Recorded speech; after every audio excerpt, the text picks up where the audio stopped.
Weighing in at 272.1 pounds.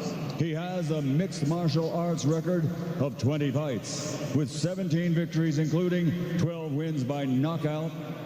Living, training, and fighting out of Las Vegas, Nevada, USA, and fighting tonight for and representing his native nation of Cameroon, the former UFC World Heavyweight Champion, the Predator, Francis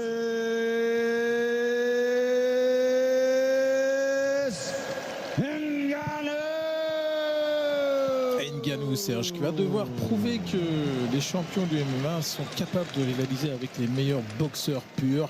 C'est un sacré défi évidemment, mais toute la pression est sur cet homme-là. La crédibilité du sport, de la boxe anglaise est sur les épaules de Tyson Fury. Mais lui, c'est ce qui l'attend sur le ring, ce qui n'est pas le cas de Francis Ngannou. Donc avantage quand même à Tyson Fury, même si évidemment celui qui a la pression c'est lui, parce que quoi qu'il arrive aujourd'hui, Francis Ngannou sortira vainqueur quelque part de ce combat, parce que c'est pas son domaine de la boxe et qu'il tente sa chance, qu'il tente de défier le numéro 1.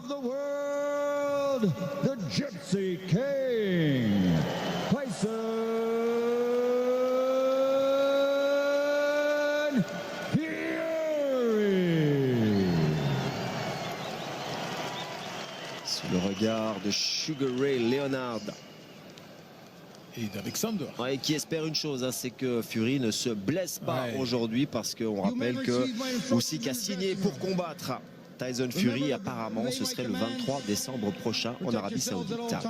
Impressionnant pour l'arbitre face à deux énormes gabarits. On a deux géants face à face, deux stars du monde des sports de combat. Le champion poids lourd MMA face au champion poids lourd de boxe. On le répète, dans les règles de la boxe, ça va être très compliqué pour Ngannou. S'ils font un match retour un jour en MMA, ce sera très compliqué pour Fury. Mais là, c'est un combat de boxe. On l'attendait depuis des semaines, on y est, Serge. C'est l'événement de l'année. Ça ne veut pas dire que ce sera le combat de l'année, mais en tout cas, on a vu tout le décor et toute l'organisation. Ce sera l'événement de l'année. C'est parti. Et la première grosse droite avec Fury qui veut tout de suite tester Ngannou. Alors premier moment important, parce qu'on n'a pas cessé de le répéter, la boxe est un sport de sensation.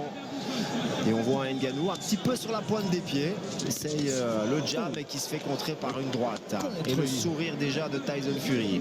Le contre et la précision et le timing.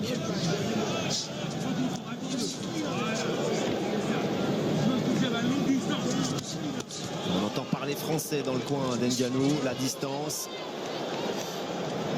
Est-ce que sa meilleure fenêtre de tir, Ngannou, c'est pas les 2-3 premières reprises, Serge? Sans doute. Donc c'est là qu'il doit faire l'essentiel de ses efforts, sans se brûler et le sans premier charger. clinch. Est-ce que là, Ngannou, qui est quand même un spécialiste notamment en lutte, et il y a beaucoup de clinch dans le MMA, sauf qu'il n'y a pas de grillage ici pour retenir les combattants, mais là normalement il doit être très costaud, sauf que Tyson Fury sait comment peser sur l'adversaire, parce qu'il fait quand même 2,06 m, on le rappelle, et qu'il peut faire peser ses 125-126 kg sur l'adversaire. Et il a quand même une garde très ouverte, attention. Ngannou a la main droite en haut, mais la main gauche elle est très très basse, et Fury va à un moment placer la droite. Il a déjà fait d'ailleurs Ngannou là qui met un peu le nez à la fenêtre. Il a l'air très appliqué, Francis Ngannou, un peu monocorde, j'ai envie de dire, mais voilà, cette première round aussi. Mais cette garde ouverte, ça fait peur, parce que Fury, là, pour le moment, n'a pas encore tenté grand-chose, mais il va à un moment en profiter. Il a du mal à rentrer dans la distance pour être efficace, Francis. Oui, mais c'est une distance très particulière en boxe, totalement différente du MMA. D'ailleurs, je trouve qu'il a une base un petit peu moins large qu'en MMA. Il avait l'habitude d'écarter quand même très fort les pieds, parce qu'il y a différents niveaux de combat en MMA.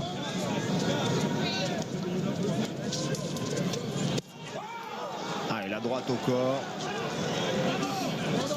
Il y a de quoi encaisser à ce niveau-là. Il y a de sérieux coussins au corps de Tyson Fury. Voilà, la droite, elle est passée. Et il va commencer, à mon avis, à l'ajuster. C'est parti du travail au corps avec le poing gauche. Il est tentative d'Ngannou qui se jette, qui a notamment essayé de tenter de passer la droite. C'est pas passé loin. Une gauche de Tyson Fury. Ça commence à s'animer sur ce ring. Mais on a compris que Tyson Fury allait prendre son temps. En tout cas, dans le premier round. En tout cas, il profite bien de son allonge. Et pas mal quand même. Pas mal pour quelqu'un qui fait son premier combat de boxe. En même temps, on n'attend pas le niveau d'un novice. Hein. C'est un expert des sports de combat. Mais ça reste quand même une discipline très différente. Il est touché déjà. Oui, c'est peut-être juste par sécurité, le faire pour empêcher le gonflement. Je ne suis pas sûr qu'il y ait un problème. C'est de la prévention de la part du cutman. On lui demande d'utiliser les jabs, d'utiliser les feintes.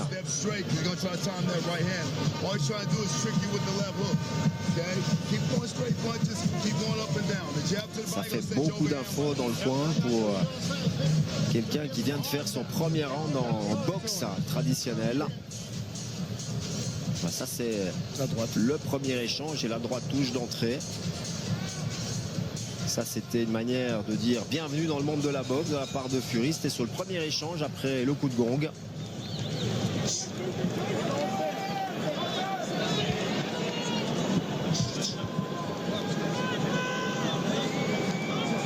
Allez, deuxième round.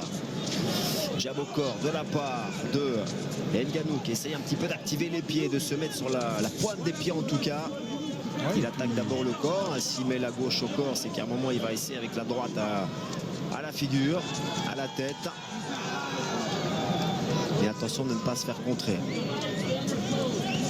Bon, il met pas grand chose pour le moment Fury, notamment des jabs. Il pourra en donner plus.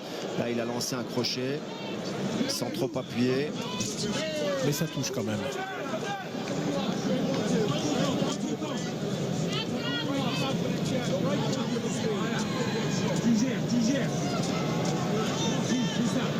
Petit problème de short pour Tyson Fury.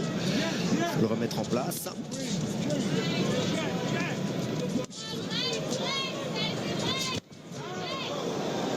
Il essaye à Ngannou, il s'applique, il fait de son mieux.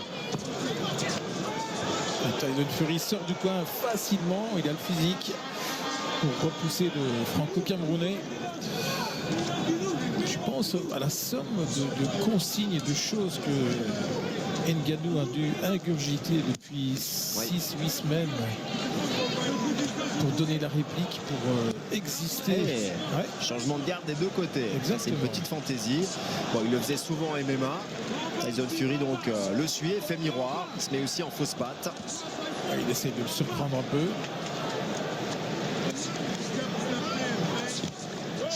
Il n'est pas encore de vraie gauche. Les jabs sont pas du tout appuyés de la part de Tyson Fury.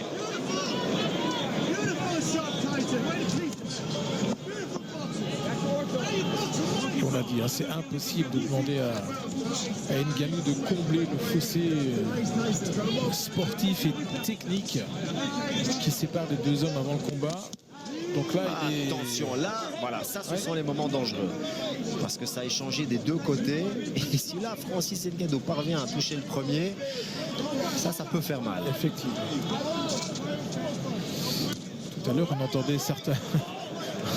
Et il va quand même pas nous faire un takedown. Oui, je me demandais ce qui tapait au sol. On entendait certains, je ne sais plus qui c'était, je crois que c'est Randy Couture qui disait peut-être qu'une des meilleures stratégies pour Ngannou, c'est d'être déroutant. Oui. Et je trouve que... D'être non académique. Voilà, et je trouve qu'il est relativement académique dans ce qu'il fait, Ngannou là. Il a pris une garde de droitier. Fury est resté sur sa position de fausse patte, encore un accrochage. Qu'est-ce qu'il nous fait? Parce que c'est lui qui vient à l'accrochage, Tyson Fury. Il prend des risques. Oui. Alors qu'il a des jambes, qu'il a de la longe. Fin du deuxième round.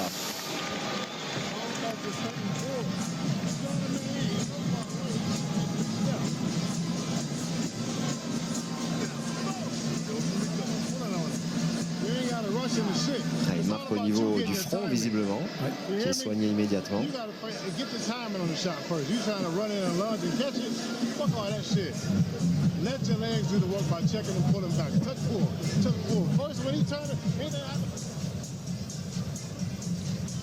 Ouais.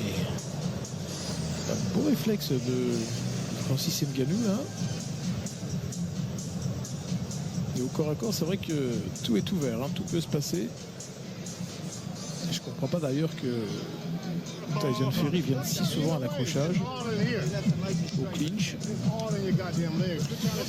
12 semaines de camp quand même hein, pour Tyson Fury. Après l'intensité du camp, on ne saura jamais, mais je pense qu'il n'a pas pris ce combat à la légère. Il se dit quand même qu'il a face à lui des gars comme Ngannou qui sont là, qui sont entraînés. Et je pense avoir lu qu'il avait pris des sparring partners comme, comment s'appelle encore l'anglais, Tom Aspinall, qui vient du MMA. Effectivement. Pour essayer de mieux décrypter un peu l'approche potentielle de Ngannou. Oui, ça c'est bien vu, je trouve. C'est bien vu, il faut négliger aucun détail quand on prépare un combat de boxe. Et là c'est une très bonne idée parce qu'Aspinall a quand même un poids lourd très costaud aussi qui va d'ailleurs bientôt disputer le titre intérimaire des poids lourds à l'UFC.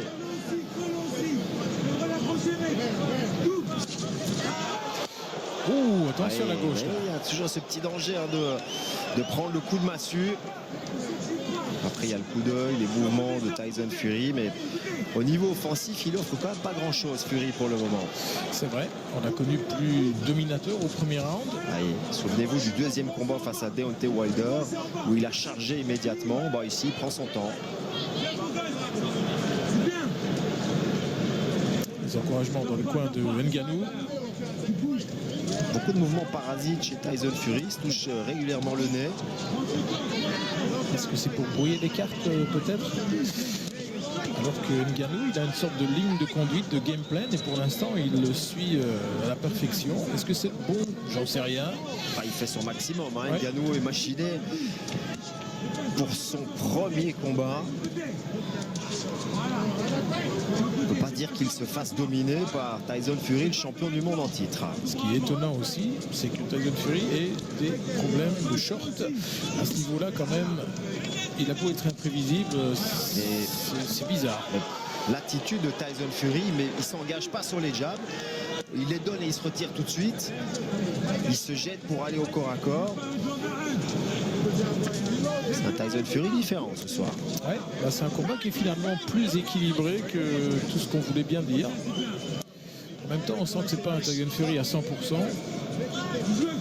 Mais on a quelqu'un de très posé. Allez, attention, là c'est gauche-droite, gauche. Oh, la gauche!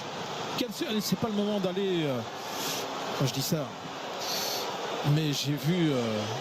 C'est incroyable quand même. Francis Ngannou allait narguer Tyson Fury qui était au sol. Il est en train de se faire compter. Il a été mis au sol. Tyson Fury et là ça change complètement la donne parce que on est peut-être en train de vivre quelque chose de spécial. Ce serait la surprise de l'année. Alors là on met la logique de côté. On en a parlé depuis le début du direct. Il n'y a plus de logique qui compte. Là faites vos jeux. On sait qu'il a une grosse faculté de récupération si on l'a vu face à Wilder notamment. Et là, il prend son temps, il est intelligent, il se donne quelques secondes.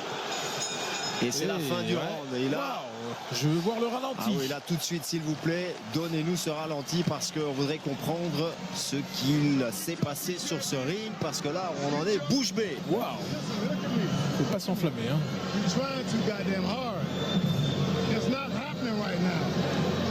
Et là, il y a un petit peu d'inquiétude chez Sugar Hill. Bête gauche là, qui vient frapper sur le sommet du crâne. Ça désoriente. C'est moins dangereux que sur la pointe du menton, ça déconnecte pas, mais il y a une perte d'équilibre. Il y a eu quand même un petit séisme. Regardez le regard halluciné de Tyson Fury qui se dit mais que se passe-t-il? Parce que là c'est énorme ce qui est en train de se passer. Donc là il faut donner quand même le round à l'avantage de Francis Ngannou. 10-8. Là, il prend l'avantage. Allez, la reconnaissance au moment de retourner dans le coin. Mais là, quoi qu'il arrive, Ngannou, moralement, il a déjà gagné ce combat. Et mais là, qu'est-ce qu'il en pense, lui aussi qui est en train de se dire, mais qu'est-ce que Fury est en train de nous faire? Parce qu'on a un combat le 23 décembre et là, il faut l'oublier. C'est l'instant présent qui compte. Est-ce que Ngannou va réussir la plus grande surprise de l'histoire? Pas de la boxe, mais des sports de combat, tout simplement. Attention, il y a la droite qui arrive encore. C'est là que l'expression anglaise « shock the world » prend toute sa saveur. On n'en est pas encore là. La dernière fois qu'on a entendu ça sur un ring, c'était Mohamed Ali qui regardait Sonny Liston couché au tapis. Et là, ce serait la deuxième fois qu'on pourrait entendre « shock the world » parce que c'est incroyable. J'avais peur que Ngannou s'enflamme un peu après ce round, mais il reste dans son plan de jeu, c'est très très bien. Et Fury ne fait presque rien sur ce ring. Il donne un coup toutes les 10, 15, 20 secondes. Ouais, peut-être qu'il cherche. Il n'a pas trouvé la parade, il n'a pas trouvé la bonne approche. Et il se jette à chaque fois, il cherche ce clinch, cet accrochage, alors qu'il a des bras immenses, qu'il est plus grand, qu'il a une meilleure allonge et qu'il pourrait boxer tout simplement Ngannou à distance. Il ne le fait pas. C'est lui qui vient s'accrocher là, systématiquement. C'est bizarre quand même, comme scénario dans ce combat. Il se met de nouveau en gaucher. Mais là, il commence à attaquer. Enfin, il prend une position un peu plus centrale sur le ring. Je pense qu'il y a un petit coup de fatigue déjà chez Ngannou parce que la distance est évidemment différente. Mais là, il a été déstabilisé. Il a été poussé, bousculé par Ngannou.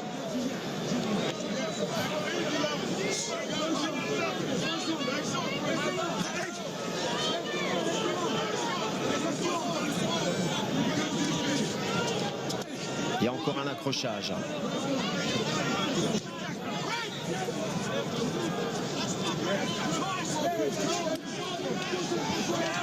Un combat un peu surréaliste jusqu'à présent. Parce qu'on sait qu'il ne part pas avec les faveurs du pronostic, Ngannou. Et donc ce qu'il fait est doublement surprenant. Et attention, là il commence à envoyer du lourd. Ngannou, la bouche est de plus en plus ouverte. Il est à la recherche d'oxygène. Et là maintenant, il va falloir jeter les dés parce que sur une frappe, tout peut arriver d'un côté comme de l'autre.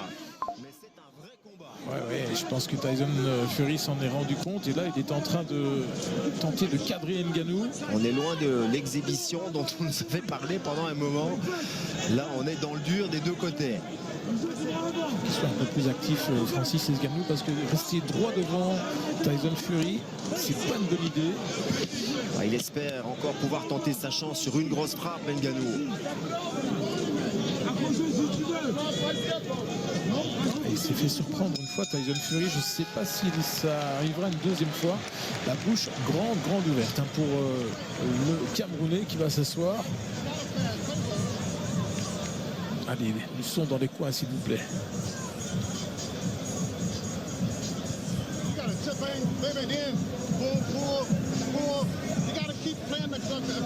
Okay?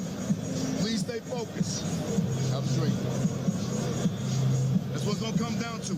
Good technique. Don't try him too hard. Since we're seeing breathing, he got to pay for the pain. I don't want him breathing to be normal. Il demande de mettre un peu de rythme, continuer à boxer pour qu'Ngannou soit en déficit d'oxygène aussi. C'est vrai qu'il contrôle plutôt pas mal Ngannou jusqu'à présent. Il faut le faire sortir de sa zone de confort, le Camerounais. Je pense qu'il y a eu un petit réveil quand même du côté de Tyson Fury, une petite baisse de régime parce qu'encore une fois, c'est une haute expérience pour Francis Ngannou, mais je me demande ce qu'en pensent tous ces anciens champions du monde poids lourd. Ils ont les yeux grands ouverts parce que c'est quand même étonnant ce qui se passe. On est au 5e round et tout reste possible. Encore une grosse droite tentée par Ngannou, la réplique de Tyson Fury qui lève l'épaule gauche là parce qu'il doit éviter maintenant toute mauvaise surprise. Eh bien, on a un vrai match, presque contrairement à ce qu'on pouvait penser. Avec un Ngannou qui n'a pas encore été mis en difficulté dans ce combat. Il a été un peu bousculé au premier round. Mais je pense que depuis qu'il contrôle, il envoie du lourd. Bon, c'est un peu maladroit. C'est un petit peu au petit bonheur la chance. Mais si ça touche, ça va encore faire très mal. Il est de nouveau en fausse patte, en gaucher, Ngannou. Grosse frappe maintenant tentée par Fury. Le clinch ensuite. C'est pas précis.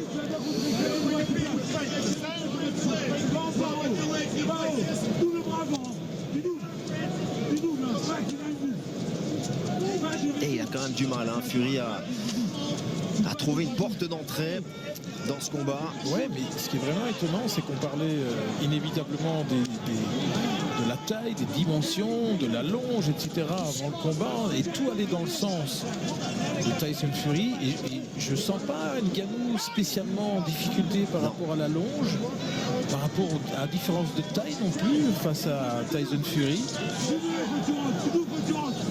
Il a réussi à annuler ses avantages. Des jabs avec plus de puissance, où il peut enfin mettre son poids vers l'avant.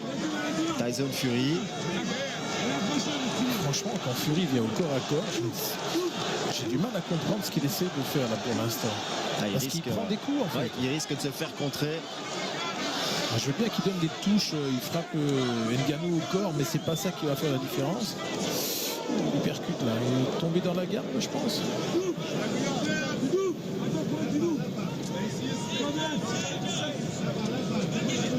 Et on arrive à mi-combat et Ngannou est toujours compétitif. Ouais. Ça veut dire aussi que la réputation de combattant, de cogneur qu'il s'est forgé en MMA et son menton aussi. Gauche-droite, des mouvements beaucoup plus classiques en boxe. Là, parfois, il faut retourner au basique, aux choses simples. Hein, gauche-droite, bien en ligne, qui vient de loin.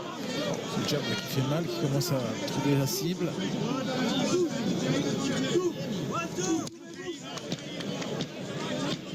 On retrouve un Tyson Fury un peu plus créatif, plus proche de ce qu'on a vu au cours de sa carrière. Face à Ngannou qui évidemment commence un petit peu à fatiguer, le tempo est en train de baisser du côté du Camerounais. Il a peut-être laissé passer sa meilleure chance de créer la surprise, mais il reste quand même compétitif. Je pense qu'il a joué à fond sa chance, mais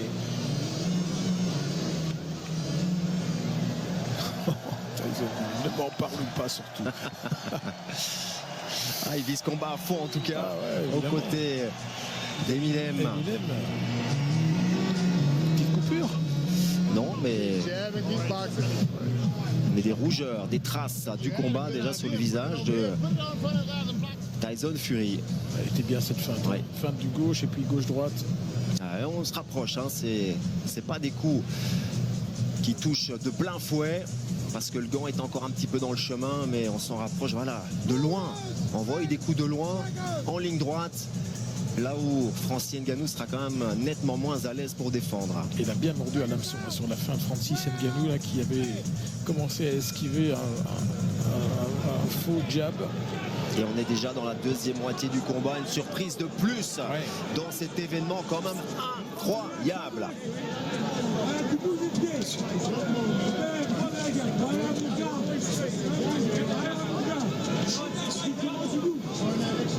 On n'a pas encore vu la meilleure version du champion du monde WBC poids lourd. Non, mais c'est pour ça aussi qu'on a un combat plus équilibré que ce qu'on avait vu il y a 6 ans entre Mayweather et McGregor.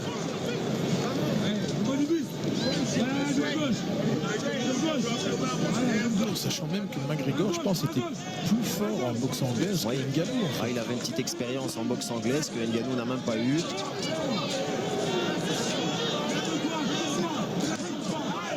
Le coup au corps d'Ngannou sur une seule frappe. Il est en train de travailler sur des coups isolés. Et là aussi, normalement, Fury devrait prendre l'avantage sur des combinaisons. À mon avis, c'est ce que doit se dire aussi Alexander Usyk, qui est au bord du ring et qui doit être assez perplexe. Effectivement, je pense que son regard en disait long il y a quelques instants. Il est un petit peu aussi halluciné par le déroulement de ce combat où Ngannou est toujours présent, compétitif et parvient encore à toucher. Oula. Il va quand même gaiement avec ses corps à corps. C'est pas ce qu'on attendait vraiment de Tyson Fury. Je pense que dans sa situation, tout ce qui peut lui amener un peu de réconfort. Et puis aussi, à un moment, il embête Ngannou. Il fait peser ses 125 kilos sur le boxeur camerounais. Là, il fait le jeu d'Ngannou. Il reste statique, sans véritablement travailler. Ngannou peut récupérer, il en profite. Il y a énormément de méfiance du côté de Fury depuis son voyage au tapis. Pas passer loin cette droite.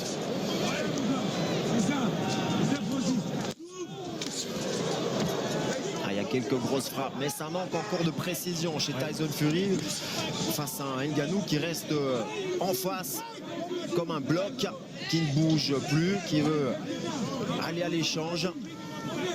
Attention, 6e round. Je sais que ce sont des rounds de 3 minutes, mais c'est généralement la distance de combat quand même pour Ngannou en MMA. Mais gérer 3 minutes et 5 minutes, c'est déjà très différent.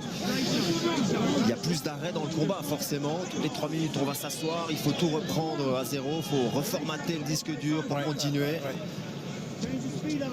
C'est difficile de comparer, évidemment, mais...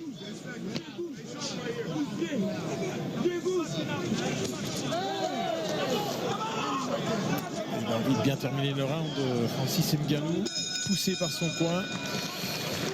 Je suis quand même un peu déçu par Tyson Fury.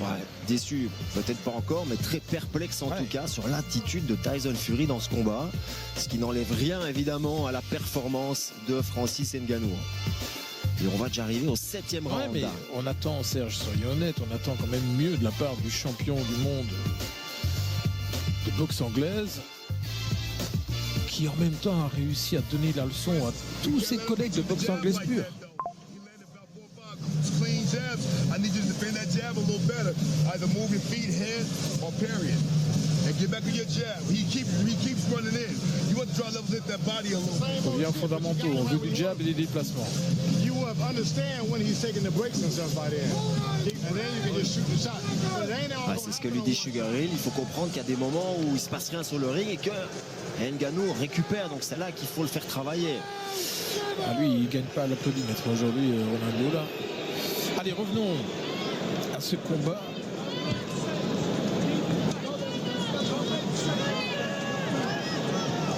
C'est pas le même Tyson Fury que face à Deontay Wilder et face à ses autres concurrents, ça c'est sûr. Non, mais qu'est-ce que ça veut dire? Qu'il n'a pas préparé avec suffisamment de soins. Il a quand même passé 12 semaines en camp. On ne sait pas l'intensité de la préparation, on est d'accord. Mais bon, normalement, il doit prendre à la gauche de nouveau. Encore une bobine lancée là par Ngannou. Ça touche en bout de course. Heureusement pour Tyson Fury. Ce qui est dingue, Serge, c'est que toutes les personnes un peu sensées, qui connaissent un tout petit peu les sports de combat, avant cet affrontement, ne donnent pas la moindre chance à Francis Ngannou. C'est ça la vérité. C'est la magie Francis Ngannou. Wow.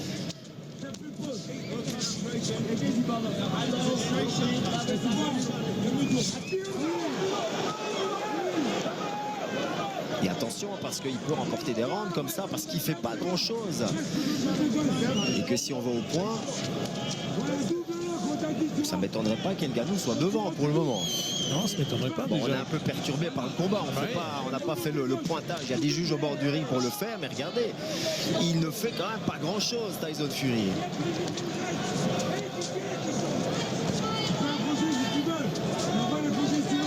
Il est moins dominateur que face à des gars comme Dillian White, comme Chisora. Et là, il est en train de mordre feinte en plus d'Ngannou. Imaginez.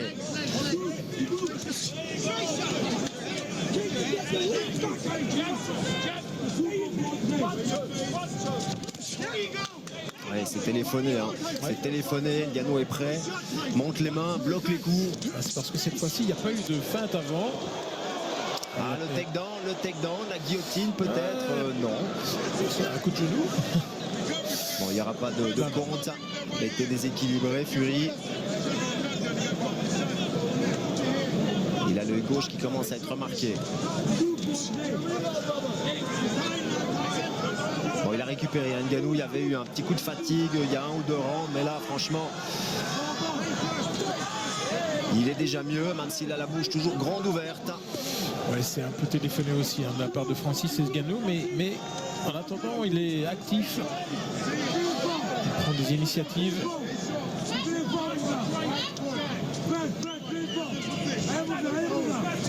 Franchement, maintenant, on attend que Tyson Fury prenne la direction des opérations à ce stade du combat. C'est maintenant ou jamais. Ouais, absolument. Parce que sinon, il risque d'encore perdre au point, ce qui serait encore plus incroyable. Ouais, absolument. À la limite, qu'Ngannou le mette KO, on pouvait encore l'imaginer, une espèce de miracle, mais gagner au point. Alors là, franchement, c'est virtuellement impossible. Et pourtant, on arrive au 8e round. C'est prévu en 10, hein, attention.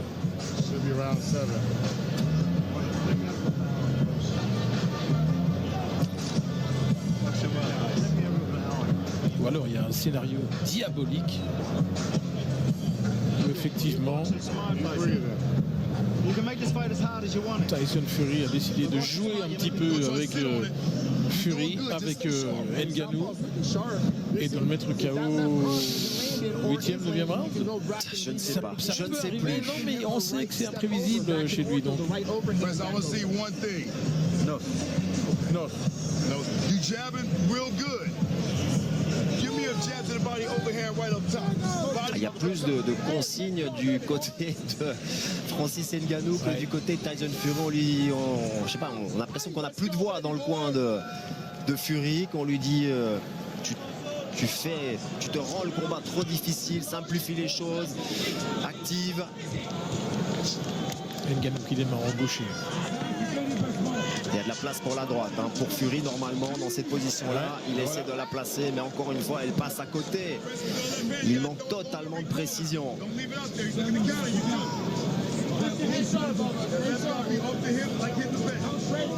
Il est en train de créer un exploit extraordinaire, Francis Ngannou. Quoi qu'il arrive à partir de maintenant. Oh, respect total. Exactement, et c'est lui qui touche encore, avec les frappes peut-être les plus dures. Encore une droite, mais qui passe maintenant à l'arrière du crâne d'Ngannou. Ce qui est vraiment surprenant, c'est qu'on sait que Tyson Fury, c'est aussi un boxeur extrêmement technique. On l'a vu dans plein de configurations différentes, avec des tonnes d'adversaires. Il trouve toujours une porte de sortie, la bonne stratégie, et là on dirait qu'il est un peu à court d'idées. Il vient à chaque fois accrocher alors que c'est pas dans son intérêt. Il doit rester à distance, il doit envoyer du lourd à distance. Il parvient pas à le faire ce soir. Et il est solide, Ngannou quand même, hein. Il a pris un ou deux uppercuts là et il n'a pas bronché. C'est un véritable bloc. Attention. L'enchaînement d'Ngannou, attention de ne pas se faire contrer. Il a tenté l'uppercut, mais il n'a pas touché une nouvelle fois. Un combat qui devient brouillon parce qu'il y a plus d'accrochage, mais il y a des grosses frappes. Celle-là est passée. Elle a un petit peu ébranlé Ngannou quand même, mais qui repart à l'attaque. Ouais. Il a un cœur énorme. Quelle vaillance de la part de Francis Ngannou, qui se jette là encore une fois à corps perdu dans la bataille et qui teste le champion du monde des poids lourds version boxe sur un ring de boxe. Incroyable. Ouais, il n'est plus question de différence d'allonge, de taille. Il n'y a plus que le cœur et le cardio là pour l'instant dans ce 8e round. Et Dieu sait qu'on n'était pas nombreux à mettre un billet sur le fait qu'on arriverait à ce stade du combat. Et je le disais tout à l'heure encore, d'habitude, c'est un boxeur qui est beau à voir boxer. Oui. Et là, aujourd'hui, il est brouillon. Ouais, et je me demande s'il n'y a pas une coupure, parce que j'ai l'impression qu'il y a du sang sur le visage de Tyson Fury. Et là, on pense plus du tout à Usyk. Il faut d'abord gagner ce combat. Et franchement, je suis pas certain qu'il va le faire. Maintenant, est-ce que le sang vient de chez lui ou d'une coupure de chez Ngannou? Il a encore réussi à passer là, à glisser sur le coup de Tyson Fury, qui ne parvient pas à l'ajuster. Et ça, c'est incroyable. Et pourtant, il y a les mouvements de tête d'Ngannou. Il parvient à passer à chaque fois à quelques millimètres des grosses frappes de Tyson Fury. 8e round. Et je suis encore une fois pas certain que Tyson Fury mène au point. Watch this shit. When you get in here, give him something right here. A little poke. Put out his wide shit. The man ready to run out of gas, but you keep over swinging everything. All you gotta do is bang, bang, bang. You try to load up on every damn thing. Give me a rinse. You know, Je pense qu'il faut qu'il gagne tous les rounds maintenant. Ou qu'il gagne par KO. Ouais. Ah, Sugar Hill qui lui dit, voilà, il est prêt à tomber, tu dois aller le chercher maintenant. Personnellement, je ne le sens pas prêt à être cueilli, vraiment, Ngannou.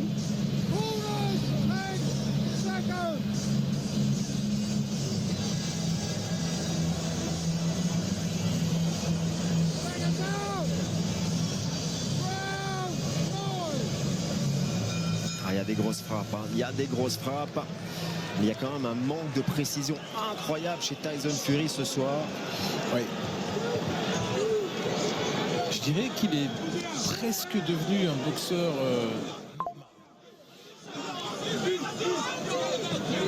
en sachant qu'il est face au champion de l'UFC. Et il y a suspense, hein. Il y a suspense, 9e round. Et franchement, difficile de dire qui va remporter le combat. Il y a eu le knockdown aussi qui a donné un petit avantage à Ngannou. Ah, là, il passe. Voilà, ça, c'est déjà quelque chose de plus traditionnel chez Tyson Fury. La grosse droite. Et le contre aussi de la part d'Ngannou qui ne bouge pas du centre du ring. On retrouve des flashs du Tyson Fury qu'on connaît.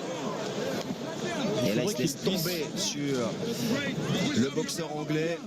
Bah, il reste encore maintenant 5 minutes de combat. Il va falloir qu'il s'accroche, Ngannou, parce qu'il a beaucoup donné dans ce combat. Ouais. Il fait un combat exceptionnel. On ne peut rien lui enlever. Très engagé, très discipliné.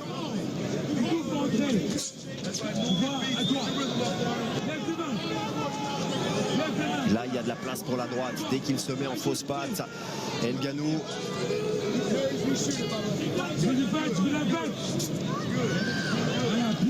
Mais Fury ne la sort pas. Ngannou, il a besoin de souffler quand même, hein, ça se voit là. Les bras commencent à être lourds. Oui, mais Fury le laisse récupérer. Oui.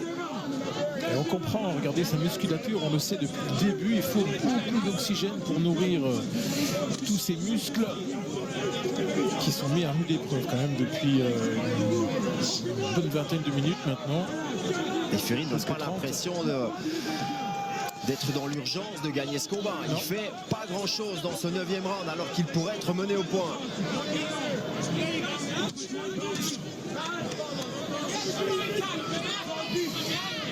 On se disait quand même, soyons réalistes, que si la boxe de Francis Ngannou est bonne pour un combattant de MMA, elle était normalement quand même bien moins performante que celle d'un champion de boxe anglaise. Sauf que là, ce soir, toutes les certitudes sont balayées. Ouais. Et c'est un combat beaucoup plus compétitif et indécis. Ce qui est incroyable au 9e round. On n'aurait jamais pensé dire une chose pareille.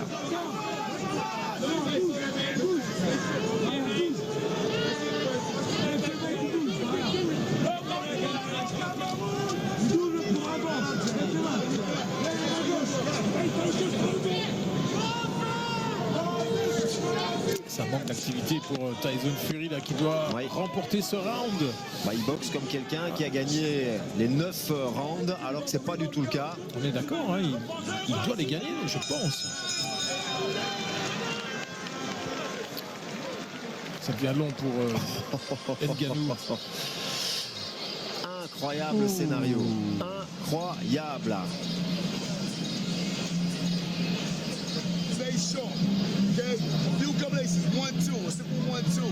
Il est épuisé Ngannou, mais le mental est toujours là. Et lui, il s'inquiète pour... Qu'est-ce que vous en pensez, monsieur Usyk? Je pense qu'il est perplexe.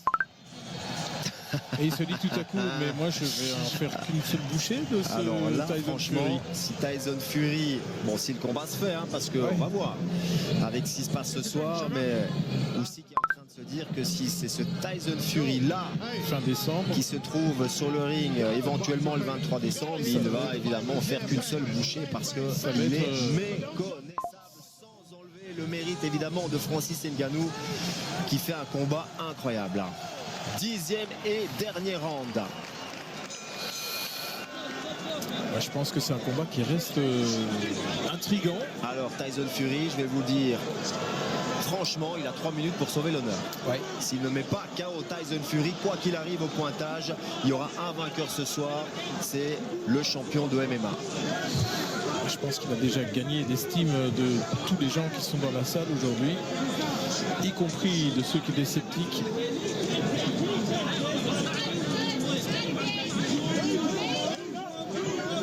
Mais il n'y va pas, Tyson. Il n'y va pas.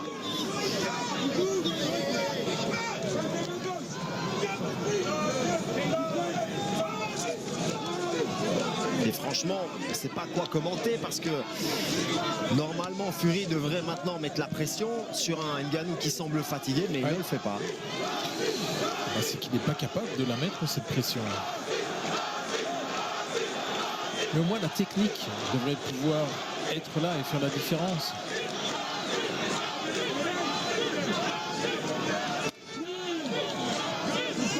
Ça reste simple, hein, la boxe d'Ngannou, il n'y a rien de très compliqué, sauf qu'il est construit comme un char d'assaut, qui ne doute pas, et que jusqu'à preuve du contraire, il y a un seul homme qui a été tapis dans ce combat, et c'est pas le franco-camerounais. Il y a quand même quelque chose d'incompréhensible. Pourquoi Tyson Fury ne donne pas de coups alors qu'on a un doute sur le pointage? Ou alors lui n'a pas de doute. Alors c'est qu'il a perdu sa lucidité. Parce que là les deux boxeurs se regardent. Ngannou il est content de rester au milieu du ring et d'attendre un Fury qui ne vient pas.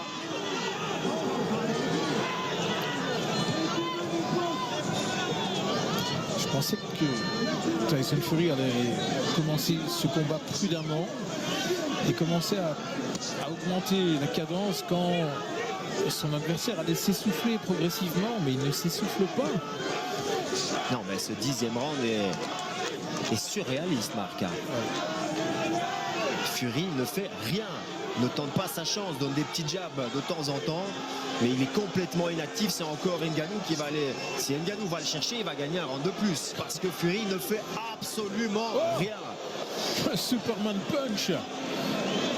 C'est pas dans le col. Mais de la scie.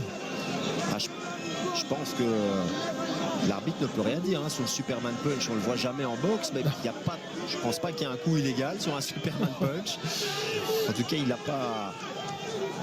pas dit à Francis Ngannou. Et franchement, on est peut-être là à 10 secondes de la décision, du résultat le plus incroyable de l'histoire des sports de combat, parce que franchement, je sais plus Marc, je ne sais plus. Quel combat en tout cas de mais le Ngannou, vainqueur, quoi qu'il arrive, le vainqueur c'est, avant d'avoir le pointage, c'est Francis Ngannou, parce qu'il a envoyé Tyson Fury au sol et que Fury n'a jamais pu développer sa boxe de tout le combat. Non. Alors qu'il l'a fait face à Deontay Wilder, face à Dillian Whyte, face à plein de grands champions, mais là... Oh, attention, il ne faudrait pas que ça tourne au vinaigre, là, parce qu'il y a des... Allez, chacun dans son coin, parce que les boxeurs ont beaucoup de respect. Et là, on fait quoi, Marc? On attend le pointage. Et si Ngannou a les mains levées, franchement, ça ne m'étonnerait absolument pas. Jusqu'il y a une demi-heure de ça, on était en pleine science-fiction quand même. Et si Ngannou gagne ce soir, on va savoir une chose, c'est qu'on ne sait absolument rien en boxe dans les sports de combat, parce que là, on peut balayer les certitudes, l'échelle des valeurs, la pyramide, la hiérarchie, tout ce que vous voulez. Ouais. On commence à zéro. Bon, on ne sera pas les seuls non plus dans ce cas. Waouh!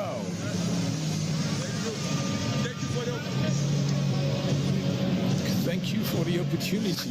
Wow. C'est vrai que c'est un bon combat. Intriguant. J'ai regardé Ngannou, il a l'air pas mal encore. Tyson Fury, là, s'il perd ce soir, franchement, je pense que sa carrière est terminée. Je pense qu'on ne veut plus le voir sur un ring, parce que... Je n'ai pas envie de le voir partir là-dessus. Non, il n'y a pas un endroit où il pourra aller se cacher. Je veux dire, il va peut-être se faire battre par un débutant, quelqu'un qui fait son premier combat de boxe en 10 x 3 en plus à 37 ans. Faut rien dire de plus. Le langage corporel nous dit beaucoup de choses, hein, parce qu'il fait profil bas comme il ne l'a jamais fait depuis très très longtemps. Tyson Fury, regardez-le, rongé par le doute. Il n'a jamais démarré ce combat. Oh, ça c'est le knockdown là. Pourtant il passe une bonne droite, Tyson Fury, mais à ce moment-là il est découvert et il est contré par Ngannou. Waouh, quel tournant dans ce combat quand même.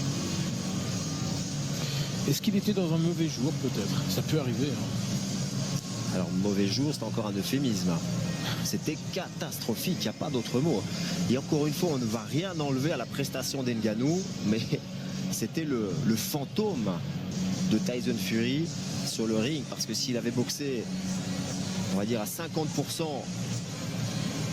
de ce qu'il a pu faire face à Deontay Wilder sur le combat numéro 2 et le combat numéro 3, on aurait eu un combat tout à fait différent.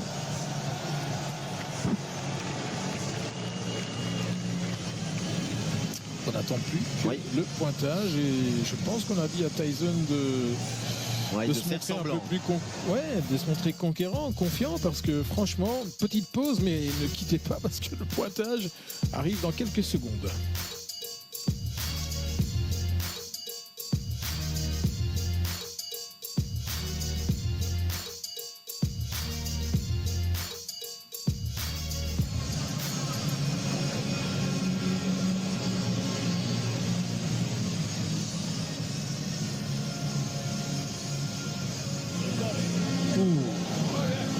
Je pense que tout le monde est surpris. C'est le moins qu'on puisse dire. Et je suis pas sûr qu'il soit prêt à boxer le 23 décembre. Alors la décision, suspense total. We go to the scorecards. What a way to open a Riyadh season here in the city of Riyadh, Kingdom of Saudi Arabia. Here are the judges' scorecards. Ed Garner scores it 95-94. Ngannou pour le premier juge, un point. Waouh. Juan Palacio scores it 96-93 for Fury. 3 points d'avance pour Fury, pour un autre juge. Alan Krebs scores it 95-94. A one-point decision on the third card. Winner by split decision. Still undefeated. Oh, waouh. Il s'en tire par le chat de l'aiguille. Il passe par le chat de l'aiguille, par la petite porte, par tout ce que vous voulez, mais franchement, le seul vainqueur ce soir, Marc, je suis désolé, c'est Francis Ngannou, parce qu'il nous a offert un moment incroyable. Et là, franchement, Tyson Fury peut remercier les deux juges qui lui ont donné la victoire, parce que